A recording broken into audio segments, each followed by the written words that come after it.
Hi, friends. Thank you very much for hanging out with me tonight. My name is ScottHanselman. You can go ahead and Google for Scott, and you'll find me after Scott toilet tissue. So, is there anything you can do about that for me? Just feel free to link. Hey, I saw this guy from Microsoft. Scott, he was really cool. Just link that to my blog because the toilet paper people do not deserve to be on the homepage. I've got a lot of podcasts and stuff I encourage you to check out. One of them is called Hanselman Minutes. I call it like fresh air for developers. If you like NPR, talk to all sorts of cool people. Got another show called This Developer's Life, which is a ripoff of This American Life. It's actually so good that their lawyers called us, which means it's really awesome. And they liked it, and they said we could keep the name, which is pretty cool. So check that out. I also have another one that's kind of like Car Talk that's called Ratchet and the Geek. So check that out. I have a lot of fun. I work for Microsoft, but I work in Portland, so I work on the Forest Moon, outside the Redmond reality distortion field. And I actually work in open source, which makes it okay. And I've only been there a couple of years, but I started in an open source, and I spent most of my career, my 20-year-plus career, in open source, and I went there to open source stuff. But when I went there, people said I was a sellout, and you suck, and I really hurt my feelings, and I spent a lot of time crying, trying to comfort myself. How could I comfort myself with people picking on me for going to work at Microsoft? But somehow I found the strength. It's an inner strength, because my time before Microsoft was an enjoyable time. That's me on the left there. You may have seen me after Microsoft. I think that's actually Berman, though. I'm sorry. Microsoft's an awesome place to work. The org chart is really simple.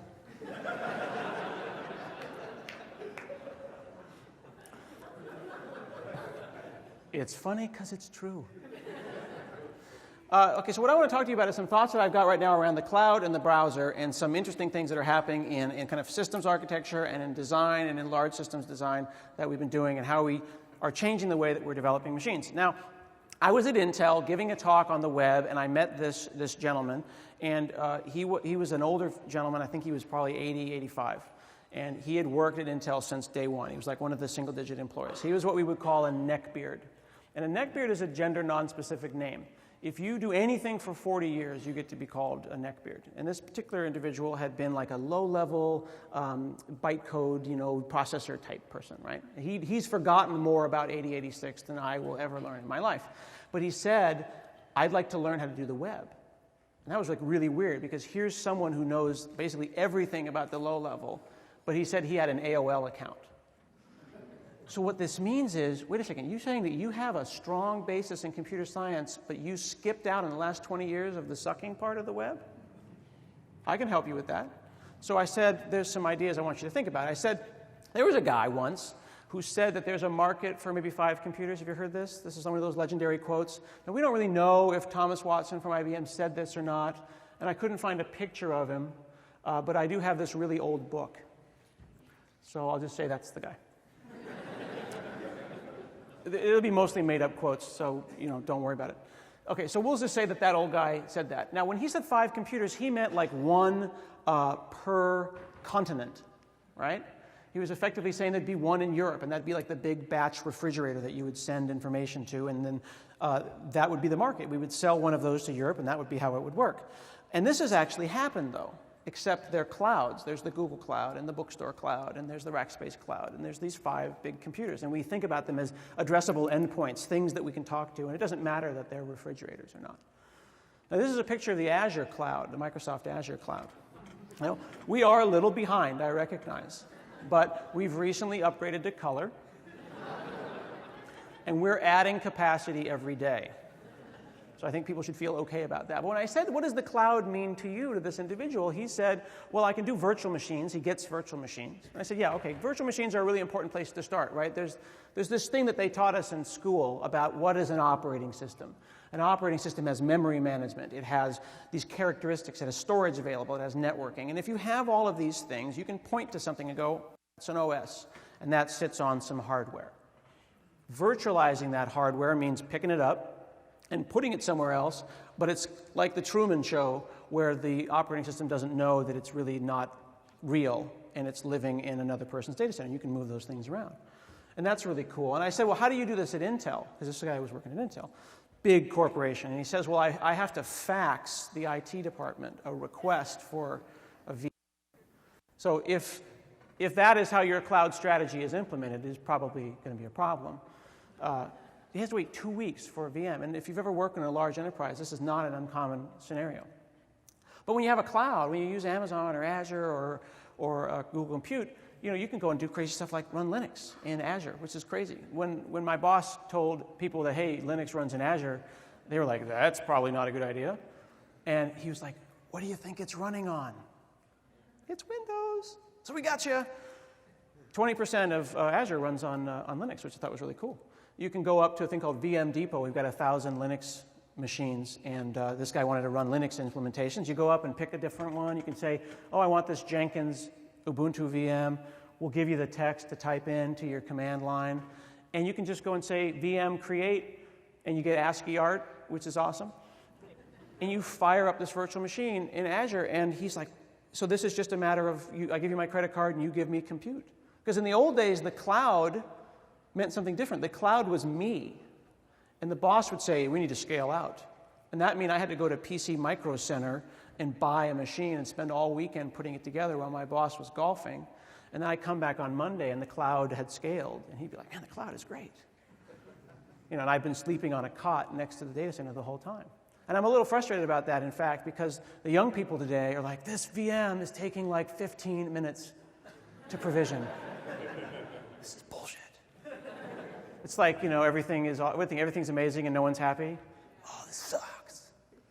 I'm trying to provision a VM using prompt and SSHing into something from my iPhone. It's slow. And suddenly, and I'm not like super old, but I'm like, you kids with your virtual machines. And I want to start talking to them about the time that I upgraded to 2 megs of RAM. So you can do these virtual machines. You can do all sorts of cool stuff. And virtual machines are kind of like, your first house. And there's also this thing called platform as a service that's really cool, where you can run websites at a higher level. And this was really important for him to understand, because his first impression was, I'm going to make a bunch of virtual machines, because they're like regular machines, except I don't have to think about them under my desk. But you do have to think about them. You have to manage them. You have to worry about when they run a restart. And there's an old rule of thumb that if your hand is coming down towards your Windows machine, at the same time a dialog is coming up, that it's going to restart your computer. But gravity is pulling your hand down, and you can't stop it at this point, and everything goes into slow motion. It's like, restart now. And then you push it, and then you restart your computer. You have to keep these things going. You have to keep them alive. Dealing with a virtual machine is like keeping a puppy alive. It's just something that you have to do. You got to feed them and water them. Or I don't have any dogs. I don't know how that works, but there's watering of the puppy at some point, right? This is why my whole house is just littered with dead animals. Not sure what the point there was. Virtual machines, you have to think about them, but you have full power. And he liked that. I like full power. And I say, no, you don't really want full power. You want to torch your hotel room like a rock star. That's what platform as a service is, right? That's just throw a node site up into the world and then take the slider bar to infinity, and yeah, we scaled. That's what the cloud is cool. That's amazing, the cloud. The cloud is being able to take an instance of something and then pull a slider bar and effectively throw away 20 years of my professional career. The cloud is saying, hey, Scott, you're a technologist. You're super old. You've been doing this for 20 years. Let's just move that to 3, and now you suck.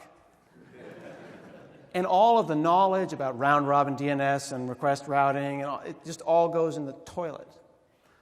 Or if I'm a consultant and I work from home, run Steam at home, then my boss can be like, you need to scale out the cloud. And I'm like, oh, man, that's probably going to take a weekend. I'm going to have to bill you for that. Right? Pull the slider bar and hit OK, and I'm hanging out for the weekend. So that's the promise of the cloud, as far as I'm concerned. You can do stuff like that with a really good cloud. You can have like a command line, then go site scale instances 3. And that's amazing, because in one command line, you've expressed something that I don't think people really appreciate. But my buddy at Intel totally understood that, because you have to understand that in the old days, we had to bring a consultant in to configure the load balancer. And that consultant would set up the load balancer and then say, don't touch it. And all of that has been commoditized now, like the slider bar is commoditized. So that's meaningful. And he's like, okay, I like that. There's multiple virtual machines. I can fire them up. I can look at their internals. What just happened? Magic. So he's like, that's great. I get that. It's layers of abstraction, right? Because any sufficiently layer of abstraction is indistinguishable from magic, to like totally abuse Arthur C. Clarke. And a really good cloud doesn't care about language choice, right? Like a .NET cloud would be lame, but if you could do like PHP and Node and Java and frickin' Erlang and all that kind of stuff, that would be great. So I told him, he's like, what language should I pick? He says, I said, you pick whatever language makes you happy, man, because the server doesn't care. Because a good cloud doesn't care about language choice. And he was like, ooh. That's my mom. So then he started deploying his first site, and he was super, super happy about deploying his first site. And it was great, and I felt good about it because it was all open source. But when I expressed to him about how he needs to fundamentally change the way he thinks as a business person, and remember that the suit, that guy who told me to scale over the weekend, the suit said, scale out, and then he's one layer of abstraction, right? He just says, do it, and then all of us go and do all this work. But what's the suit thinking about? Is he thinking about the hardware? No. He's thinking about the business problem. He wants to know how much it's going to cost and is there a return on investment. When you're building something in the cloud, you want to do as much work as possible for as little work as possible. So I was talking to this guy who was the chief architect of Netflix at the time. His name was Adrian Cockcroft. Super cool guy. And he's presenting in Europe, and he's like English or Welsh, or I don't know, he's something awesome. He gets +2 charisma just for showing up. Because he says, hello, I'm Adrian Cockcroft. Boom, +2 charisma. I've got a PhD in unsolvable numbers. Boom, +2. You know, guy is rolling +2, intelligence +2. I'm like, I come out and I'm in Europe, right? So I'm like, America. And they won't even listen to me, right? Once they hear Microsoft in America, I'm lucky I got out of there alive. So he's rolling these amazing numbers, and he's up giving a presentation about how, thank you. I worked really hard to get that screenshot.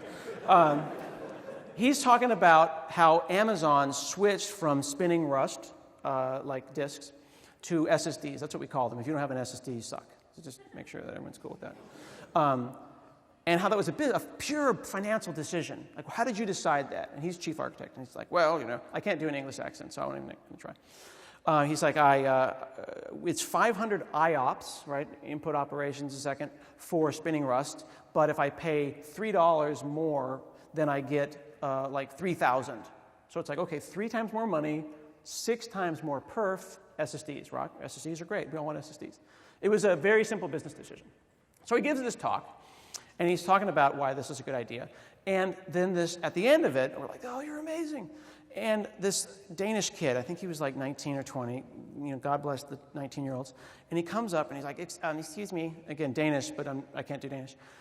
Excuse me, actually, you know, SSDs have a very high failure rate, and with the trim and, you know, with the blocks, you know, and I found that, and he basically was like, you're an idiot, chief architect of Netflix. And he's saying this like an Englishman, which is ridiculous. He's like, shh, you just don't talk to the English that way. You know, and so he says, basically, why would you do that? SSDs are unreliable. You're an idiot. I'm a 19-year-old, and you're the chief architect of fucking Netflix. So how would you deal with that, right? Would you like, is a troll in your midst? So he says, and he straightens up very English. He says, well, I don't care. That's Amazon's problem. I'm renting them. Seriously, he had a lavalier mic, but if he could have just like dropped the mic, it would have not had the same effect, but he'd be like, Netflix! That would have been like amazing. But he couldn't because it was a lav and he was English. And he can't do the LO cool thing. But so the kid, though, he didn't know he had been cut. It was like a samurai movie where the guy cuts him and he does the thing. What's the thing with the, you know? I don't know how to do it, like the Scarlett Johansson thing. And he cuts him, and his head has been cut, and it's slowly sliding off his face and falling. and his body is going like this, but his body hasn't heard yet that he's been cut. It was unbelievable. I mean, it was like, this is what he did.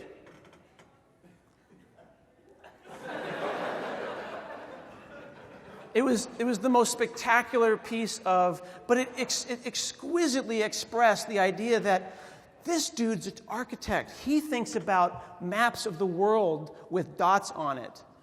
And you're worried about the trim command and dude, I think Amazon probably heard about trim. Like, do you think that the chief architect of Netflix is going to be like, what? Trim? And then quickly Google that? Thank you, young man, thank God that you stood up at this conference and called me out on my crap. I'm going to quit my job at Netflix and immediately learn how SSDs work. No, he looked at a chart somewhere in a Excel spreadsheet that said $3 more, 6 times more perf, awesome. Slider bar, woohoo! Seriously, they used like Cassandra and all this kind of cool stuff, and he basically like deployed Europe with a button press. You know what I mean? It was like a dominoes game. You just like flick the dominoes, and all the Netflix people just watch them knock down perfectly, and then it deploys to Europe. All right, let's go to lunch. Let's go to Chipotle. We just deployed Europe. Awesome. And they have these amazing dashboards. This is the Azure dashboard, but this is the level that we're thinking about. I want to know not about a particular server and its health, but how many requests, how many sessions today, how many people are hitting my site, who's running Chrome, who's running what, what's my current dollars spent on my little startup. I wake up one morning and that number is above $20. I want to get a text. It's dashboards, dashboards, dashboards all the time. And and also top, which is cool. And HTOP, which is better. HTOP actually reminds me of like looking at like the Matrix like that. HTOP is so much better. Like top, I don't know why people even run top anymore, because top is like Mario and HTOP is like Luigi. And Luigi is just so much better than Mario. Like I don't even know why people even think Mario is cool anymore, because Luigi, I mean, it's awesome. That was a little extra. I don't know what that was about. So he's like, okay, so I can pick any language I want. I can do infinite scale on the server. It's a high-level business decision. Slider bar is attached to my credit card. Awesome. And I said, yeah, so you give us your credit card. And I said, so wait a second. So when I got my Amazon Fire, that attached my wallet to Jeff Bezos' wallet. And then Sergey and Larry, their wallet is attached to my wallet. And now you're talking about putting Ballmer and Gates' wallet attached to my wallet. And I was like, absolutely. So we will effectively suck the money out of your wallet when you move the slider bar. And he's like, okay, I'm cool with that. Seriously, though, it's pretty cool, and it works really nicely. But then I said, let's talk about the browser, because that's a more interesting bit. The client side is interesting. So let's go back to first principles. Remember the characteristics of an operating system. To be an operating system, you need to have threading and events and storage and networking and stuff like that. But what is a machine? What is a computer? There was a time when you would sit down at your computer, and it would look like that. But the real work was happening on the refrigerator in the back room. And that was a lie. That was a dumb terminal, right? This text here was being sent from the fridge. And then you would go and try to run a particular application on that machine. And the UI would be remoted, into that machine. And that was the good times. That was how it worked. And then these guys came along. This is actually the first web page. Did you know that? You can visit it. You can go to, is it Switzerland? Right? It's there. It's under his desk. And it has the same URL. They actually put it back. It's really cool, because cool URIs don't change. They put that back at the exact location. That's the beginning of the internet. And this was just a series of places to move around in kind of an infinite book. It wasn't an application platform. It was for physicists to save the world in the Manhattan Project. Oh, and by the way, if you ever want to understate your job title,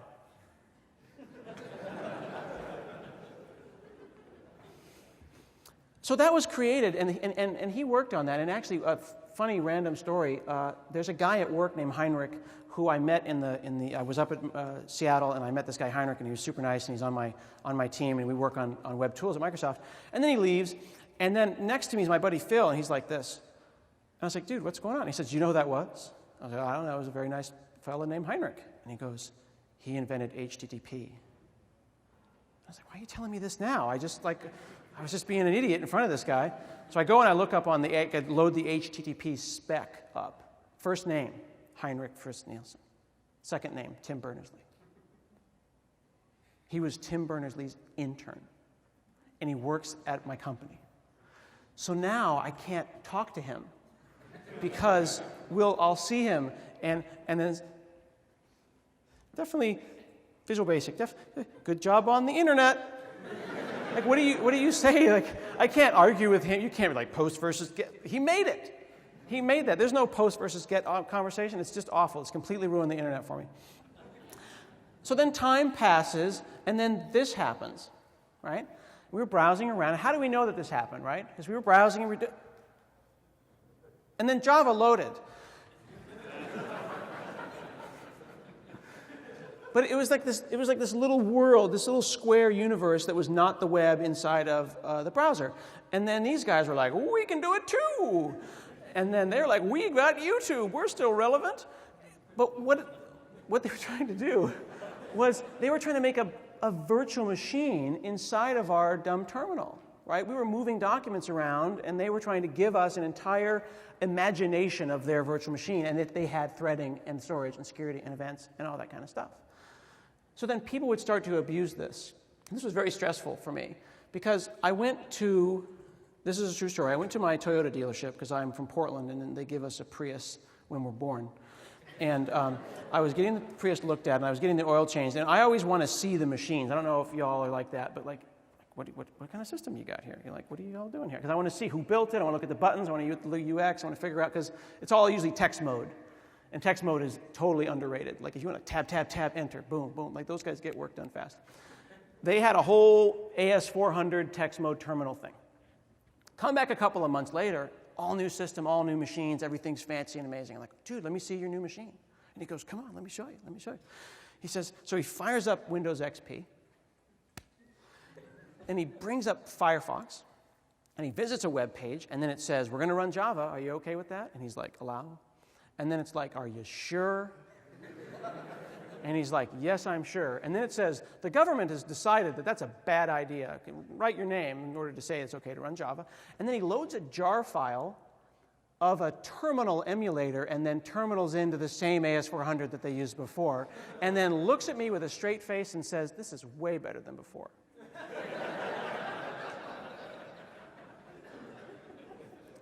The users don't want to sweat that. Think about all those buttons he had to click. He thinks of allowing Java as the login process. That's just the buttons. That's just the dance. You got to do the hokey pokey and hit allow and then unblock, and that's how you run the application at the Toyota dealership. But this creates this world of documents, like Tim expected, and islands of interactivity that are reimaginations of a virtual machine that really can't do anything on the web, and then you end up with things like this that are just like, hey, look, a physics demo inside of a larger physics paper. And these were the dark times of the internet. And then this was starting to happen, right? This was starting to happen, and you don't want to call it JavaScript because it doesn't have anything to do with Java, right? It was like LiveScript, and now it's ECMAScript, and now it's like, what are they trying to make it? ES6, super cool, like Elaine, ES6. It's not going to be cool. It's JavaScript. It's always going to be JavaScript. So stop trying to rename it. And the first time when I saw JavaScript do something amazing, and I think we all remember this time if we've been in the industry more than a couple years, is you're building a form, or someone's showing you a form, and you type your name wrong, or your social security number wrong, or something that you're sending across the open internet without SSL. And then you hit tab, and then it would highlight the field. What just happened? And you do it again a couple times, and you're like, I don't think it's going back to the server. Check. Get Wireshark. It did not post that information back to the server. I thought JavaScript was just for saying alert pwned. Like that's what JavaScript was for me. But what it meant, though, is that we can do legitimate stuff in JavaScript. We can go and do validation. So I would go running down the hallway and show my boss, like, look, it just validated the form on the client side. This is amazing. It's changing everything. I don't care. And I run and I show my wife, and, I don't care. Did not care. And JavaScript became more complicated, though. This is a flow chart about what it's like to work in JavaScript on a regular basis.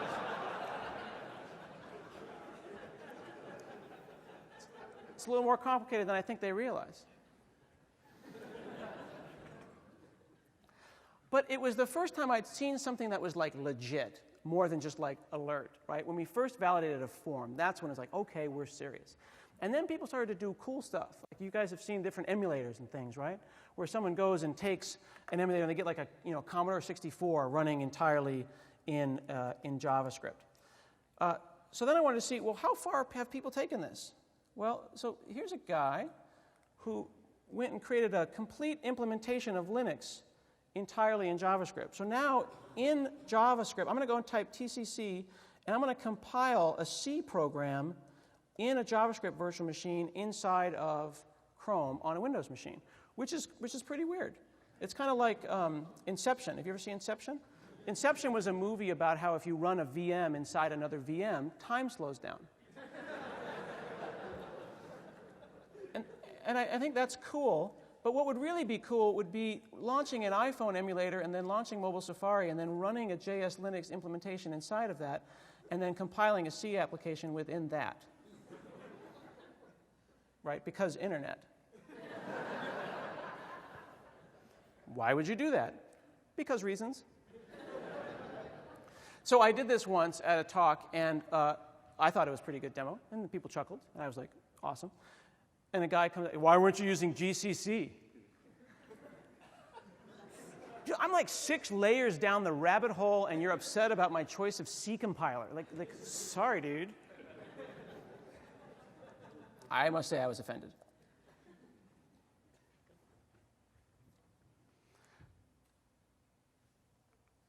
So people started doing that, and doing this, and doing this, and JavaScript suddenly became important, became something you required, that you need JavaScript to have a good experience on the internet.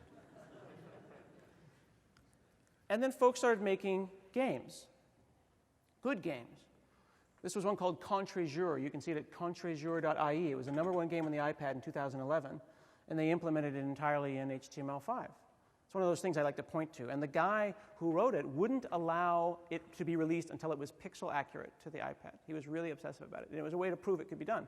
Now, this is one of the places where lesser presenters start to run Quake or Doom in the browser, and I think we've seen that a lot. So I won't do that. I'll talk about a little bit how amazing that is, that you can compile C++ and bring it through Clang and run it through a lightweight virtual machine and then script them and eventually run C code compiled into JavaScript and ASM.js. And you were going to say, Scott, why won't you show us Quake or something amazing running in the browser? No. I won't do it. I won't do it because it's cheap. I'm not cheap. So if we take that original idea of the characteristics of a virtual machine and then we overlay the characteristics of JavaScript, threading, web workers, memory management, garbage collection, storage, IndexedDB, JavaScript has all of the characteristics of an operating system, therefore it's a virtual machine. It's one I don't have to install. It's one that is interacting with my web page that's really there. And then I can invoke Atwood's law, which is that any application that can be written in JavaScript will eventually be written in JavaScript. Which at that point I could just drop the mic and just be like, I'm out. But the problem with Atwood's law is that it also applies to other languages, including, but not limited to, unfortunately, Microsoft Excel. This is a complete implementation of Pac-Man, where each pixel is a cell in Excel. It's a complete emulator of the entire thing. And this is actually so amazing, just to prove that you can write anything in anything. This is so powerful that it can't actually be stopped.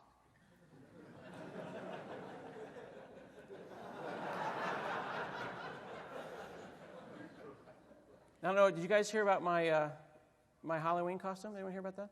I went as Microsoft Excel. Basically, I just had this shower curtain that was kind of translucent so you can kind of see me. And I had a sign at the top that just said, not responding. And I would just walk around the party and not talk to anybody.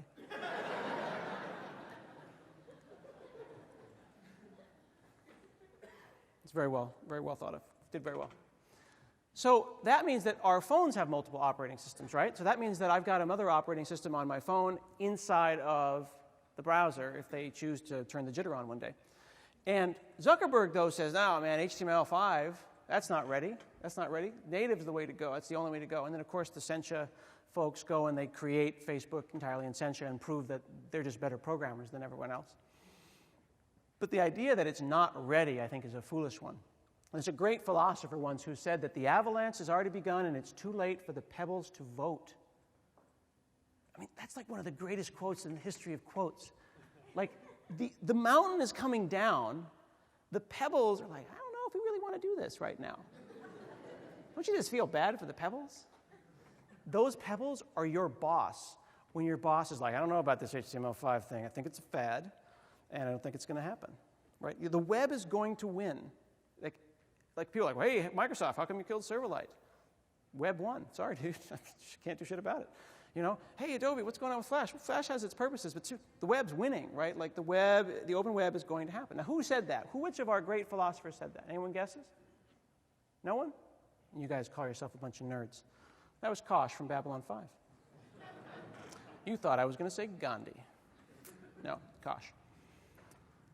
Now, HTML5, we say HTML5, but when we say HTML5, we really mean JavaScript and CSS3. And HTML5 really is like nothing. It's just empty. There's nothing really interesting in HTML. Although there are a lot of tools around it. Like when you say, hey, new person to the internet, welcome. It's friendly. We have a loving community. Let's learn HTML5. And then we say, well, here's the flowchart on how you're going to need to use that. And here's Node, here's Postgres, and here's the CLI, and here's Vim, and here's regular expressions. You have to learn all of that stuff. I wish that HTML was easier. Like back in the day, there was a time when HTML tables were the most thing in the world you could know. Like you would go through high school, and then you'd know everything, and then you would learn tables. And that was the hardest thing that existed. And then you go and get a job. You could be homeless, and you could go and say, do you know tables? I do know tables. Boom, junior engineer. And then they would say, well, wait a second, do you know Roastban?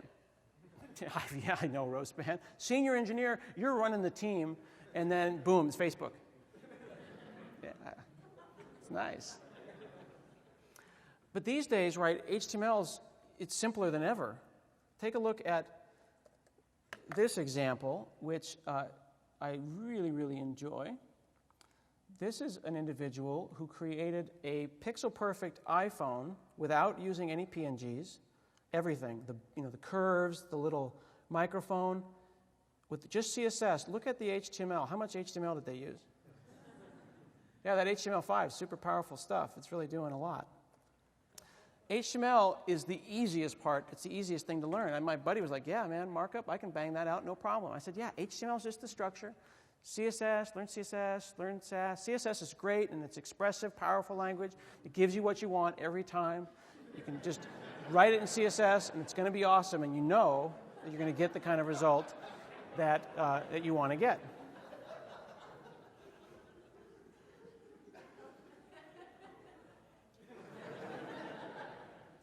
And then JavaScript, of course, is the glue that ties it all apart. And the great thing about JavaScript now is that we don't actually need to learn the bad parts. Now, John Resig, one of our other great philosophers, John Resig has a picture of a samurai on his book, JavaScript Ninja. That's because JavaScript is loosely typed. Ninja, samurai. It's duck typing. I apologize now for that joke. So I think that JavaScript is becoming so ubiquitous that someone said JavaScript is the assembly language of the web. Who said JavaScript is the assembly language of the web? I did. Kosh did not say that. But good guess for Kosh, whoever yelled that out. That was excellent. I appreciate it. He probably did say it before me. Well, actually, the thing is, everyone else says that too because it's true, right? That's the great thing about quotes on the internet, right? You remember what Abraham Lincoln said about quotes on the internet, right? Because you can't really be sure of their veracity. So I wrote this up, and it became a blog post, and it was on Reddit for a while, and everyone's like, you're full of crap, blah, blah, blah. So I went and I asked some of the people who invented JavaScript if this is true. Is JavaScript the assembly language of the web? Is it that ubiquitous, that it's the fundamental underlayment that we're going to go and create the web with? So I went and I asked Brendan Eich, who invented JavaScript. That is actually Brendan Fraser. That is Brendan Eich. But Brendan Fraser is just a beautiful man, so... Just a lovely, lovely human being. So he said, I said JavaScript is the 8086 of the web, or the x86 of the web a couple years ago, but it can't claim it's original. So that's cool. That means I'm right. That's what I took out of that. And there's a lot of really cool people that I talked to that also kind of agreed. And actually, this is a good opportunity, now that I'm looking at a picture of Brendan Eich, to thank some of the people that have gotten me as far as I've gotten in the industry. People like John Reisig, people like Mike Montero, Jen Simmons, Paul Irish, Paul Boag, and of course Douglas Crockford. I'm surprised that didn't go over better. Now, JavaScript is not only the assembly language of the web, but other people are making imaginations of what they feel like JavaScript should be. CoffeeScript, I told my friend at Intel, is what a Ruby person wishes JavaScript looked like. And it transpiles into idiomatic JavaScript. And that's what's great about it, because the JavaScript it makes isn't crappy. It's kind of the stuff you'd have to write anyway. And TypeScript is what a C# person wishes that JavaScript would look like. And what's nice about it is that both of those examples compile to the exact same idiomatic JavaScript.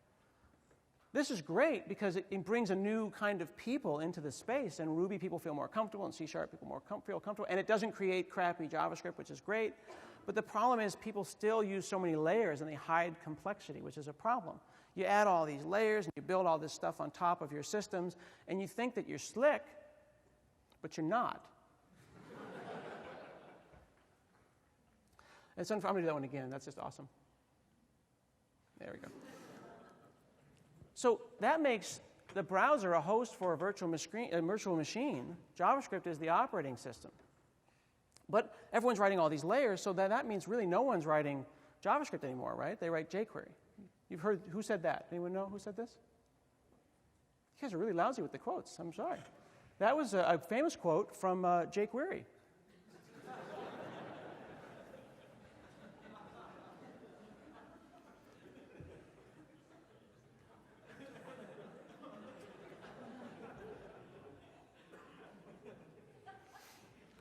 And if you are not familiar with jQuery's work, I just want to take a moment to show you his IMDb page, because this young gentleman is going places.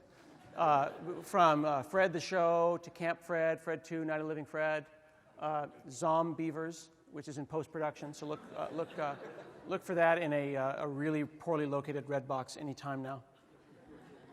And the great thing about introducing you guys to jQuery is that I have now ruined jQuery for you. You can never say jQuery again, because you will always think of jQuery. You want to use jQuery for that? I don't know. Is he available? You know, I built that whole thing in jQuery. Did you get a hold of his agent?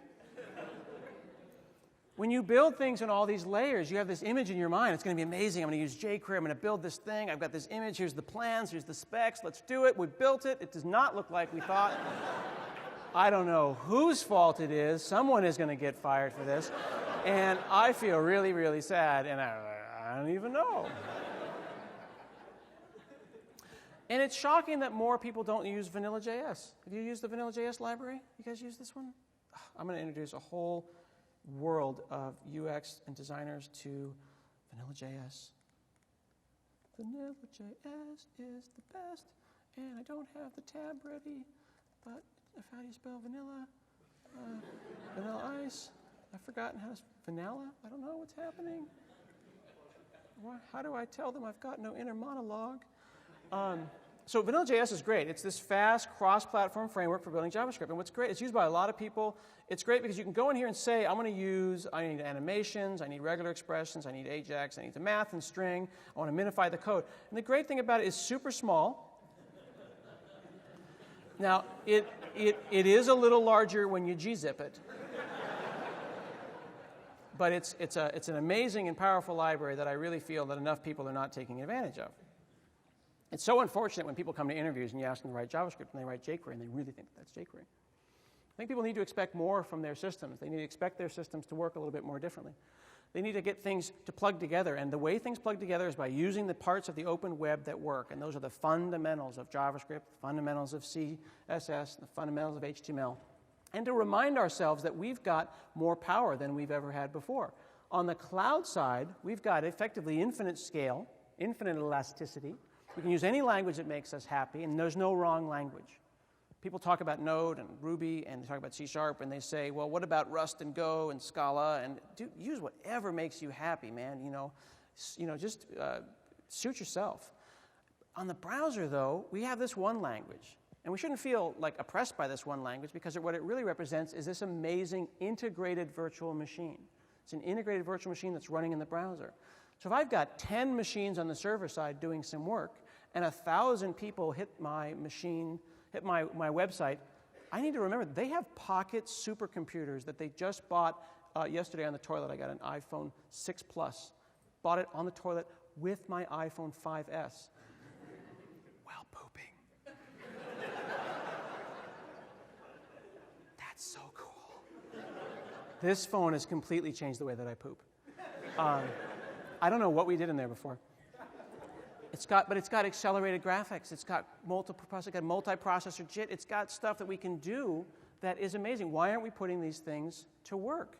You can spend some time looking at things like D3.js as an example of when your boss says, I don't know if we can sort that list on the client side. That's going to be a little bit of a problem.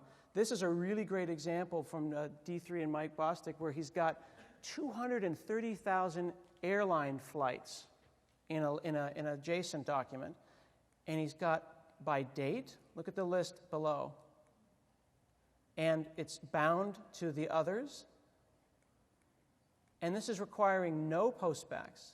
This is a really good reminder to designers, to back-end developers, to people about what's really possible. This required nothing except effectively a data cube of JavaScript to come across the wire. Now, in this instance, it's a 5 meg cube, so it's bigger than maybe you want it to be.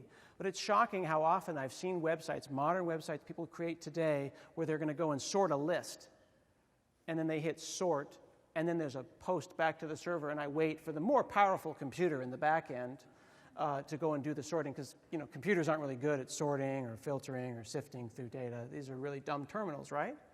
It's got an accelerated graphics card and multiple processors. Why aren't we using that thing to do more interesting work? So when we remember that we've got so much more power, this gave my friend at Intel, a new way to think about how to architect systems where the balance between the work that happened on the server and the work that happened on the front end, and how he would go and design those systems. It was a reminder that he was powerful. He could use any language he wants. He's got 40 years. It actually loops, which is even better. Seamless looping. Or it's actually 3 of the same guy. I'm not sure. And he knows C. He can write C in the back end if he wants to. I just said learn a systems language and learn JavaScript, and you will always have a job. Learn a systems language, learn JavaScript, you will always have a job. You know the cloud. You can program to the browser. So then my message to him was, get to work. Thank you very much. I'm ScottHanselman.